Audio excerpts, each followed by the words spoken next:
On Tuesday, former Education Minister in the British Virgin Islands, Myron Walwynn, was arrested and charged with breach of trust in connection with the highly controversial project to build a perimeter wall around the Elmore Stoutt High School.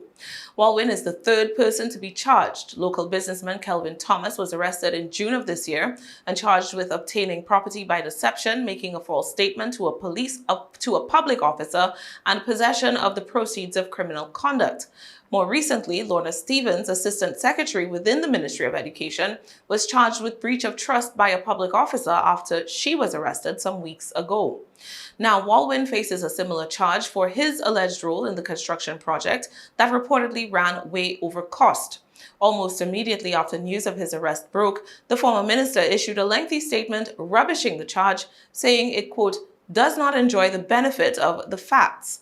According to Walwynn, while he admitted that there were, quote, procedural issues with the project, he argued that none of those issues met the criteria for the offense of breach of trust.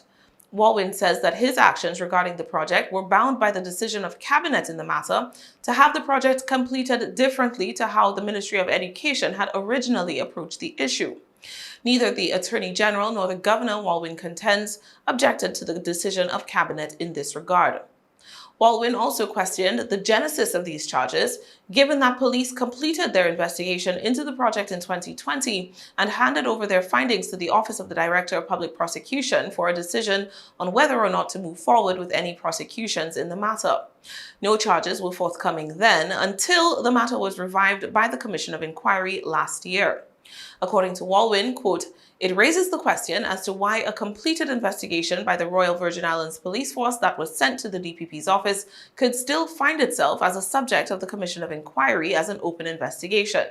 Again, it's worth noting that the Commission of Inquiry recommended that the investigation should continue. The investigation, which according to Commissioner Matthew of the RVIPF, was concluded in early 2020, end quote. Reporting from local publication BVI News back in June following Thomas's arrest is that according to the police, a quote, specialist investigative team had been appointed in 2021 to review the 2020 police investigation into the project.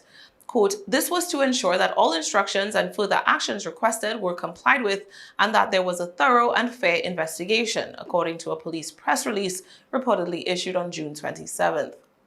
Walwynn has vowed to, quote, vigorously fight the charge against him and says that he trusts the territory's justice system to deal with the matter fairly.